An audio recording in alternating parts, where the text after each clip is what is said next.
पिछले 20 दिनों से सोनम वांगचुक सर नई दिल्ली में आमरण अनशन पर बैठे हुए हैं, भूख हड़ताल पर बैठे हुए हैं। क्यों बैठे हुए हैं, किसके लिए बैठे हुए हैं दोस्तों?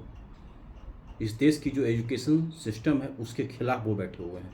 वो हर लाखों छात्रों के लिए बैठे हुए हैं जो छात्र घर से दूर रह करके पढ़ाई करते हैं, और एक समय ऐसा आता है जब परीक्षा दे करके घर लौटते हैं तो पता चलता है एग्ज़ाम कैंसिल हो गया। क्यों? एग्ज़ाम में करप्शन पाया गया, क्वेश्चन लीक हो गया, क्वेश्चन आउट हो गया। इसलिए वो बैठे हुए हैं। वो जो छात्र प्रभावित हुआ, जो छात्र आत्महत्या कर लिया, परीक्षा उसका अच्छा गया था, लेकिन जैसे ही वो घर पहुंचता है, क्वेश्चन मिलाता है, एग्जामिनेशन बहुत मेरा बढ़िया गया, कॉन्फिडेंस होता है, उसके अगला दिन उसे पता चल जाता है कि आपका परीक्षा कैंसिल हो गया है। अब वो छात्र क्या करता है? फिर गलत कदम उठा लेता है। छात्र घर से दूर रह करके तैयारी करते हैं, एक छोटे से कमरे में रह करके तैयारी करते हैं। माता पिता एक एक रुपया कमा करके, एक एक रुपया जोड़ करके अपने बच्चों के लिए, अपने बच्चों को भेजते ताकि हमारा बच्चा अच्छे से पढ़ाई कर सके। रिजल्ट क्या होता है? अचानक पता चलता है एग्ज़ाम कैंसिल हो गया। नीट का एग्ज़ाम क्या हुआ दोस्तों? बहुत से छात्रों का एग्ज़ाम अच्छा गया था, लेकिन अगले ही दिन एग्ज़ाम कैंसिल हो गया। छात्र ने, जो छात्र मजबूत थे उन्होंने बर्दाश्त किया, लेकिन जो कमज़ोर थे, जिनके ऊपर माता पिता का दबाव था, माता पिता का सपना उनके ऊपर था, वैसे छात्र आत्महत्या कर लिए। इस सब का जवाब कौन देगा? इसी सब के खिलाफ में सोनम वांगचुक सर जो हैं वो पिछले 20 दिनों से भूख हड़ताल किए हुए थे।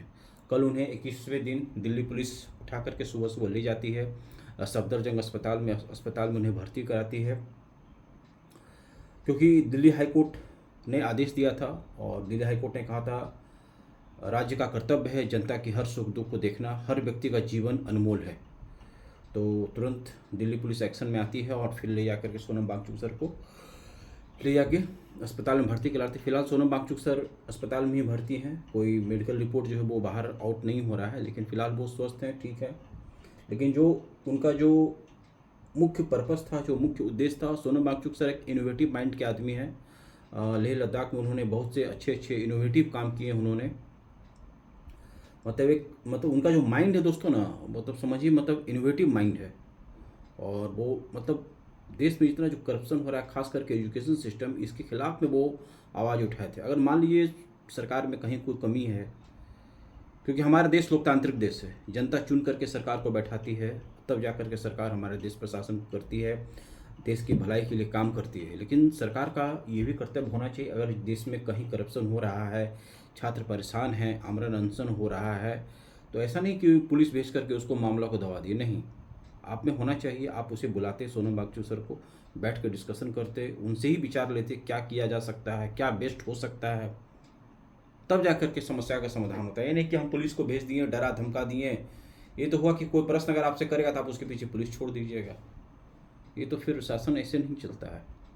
हमारा देश लोकतांत्रिक देश है, महात्मा गांधी का देश है, हमारा देश बाबा साहब भीमराव अम्बेडकर का देश है। किसके लिए सोनम वांगचुक सर हड़ताल पर थे? 20 दिन। यहाँ तो एक दिन आदमी नहीं खाता है तो अगले दिन से उसका चेहरा बदल जाता है। 20 दिन कोई भूखा रह करके और इस हमारे देश के भलाई के लिए, हमारे देश के एजुकेशन सिस्टम के लिए आवाज़ उठा रहा है, तो कुछ ना कुछ तो कारण होगा ही।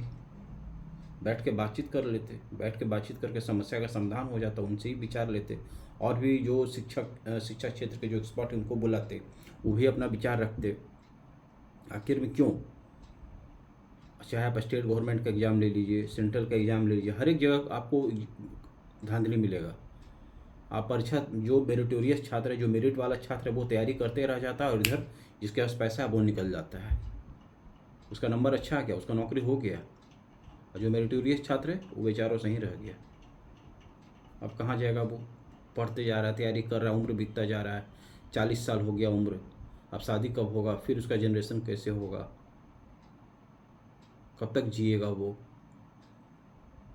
तो एजुकेशन सिस्टम में समस्याएं हैं, और इसी समस्या को सोनम वांगचुक सर सरकार के सामने रख रहे थे। लेकिन फिलहाल लेटेस्ट सी आगे देखिए क्या होता है।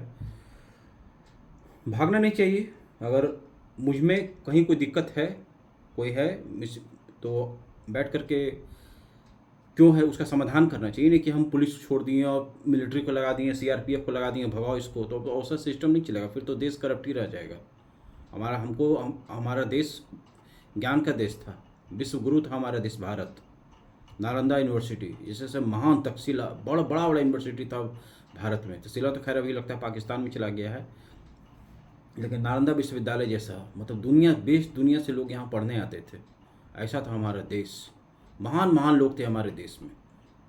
लेकिन उस भारत देश को फिर से अगर आपको बनाना है, ज्ञान की धरती, इसके ज्ञान को पुनर्जीवित करना है, तो सिस्टम पर, एजुकेशन पर खास करके अच्छे से काम करना होगा, तभी जा कर के होगा। ऐसा नहीं होने वाला है पुलिस छोड़ दिए, डंडा से भगा दिए, उसके ऊपर कोई केस हो गया, तो ऐसे कब तक चलेगा? क्योंकि देश का जो भविष्य है वो छात्र ही है, वो स्कूल में पढ़ने वाला वो छात्र ही देश का अगला भविष्य है। इस पर मिल बैठ करके बातचीत करके समस्या का समाधान करना चाहिए, ताकि छात्राओं का भविष्य है। आप तो एक दिन बाद चले जाइएगा, आने वाला जो जनरेशन है वही इस देश का सरकार बनेगा, वही देश को भी चलाएगी। तो जब उसे अच्छा शिक्षा मिलेगा तभी तो वो आगे जा कर के आगे शासन अच्छा से कर पाएगा, जनता की हर सुख दुख हर बात को समझेगा, देश को आगे विकास की ओर ले जा पाएगा। चलिए फिर मिलते हैं आपसे नेक्स्ट वीडियो में, तब तक अपना ध्यान रखिए, स्वस्थ रहिए, मस्त रहिए।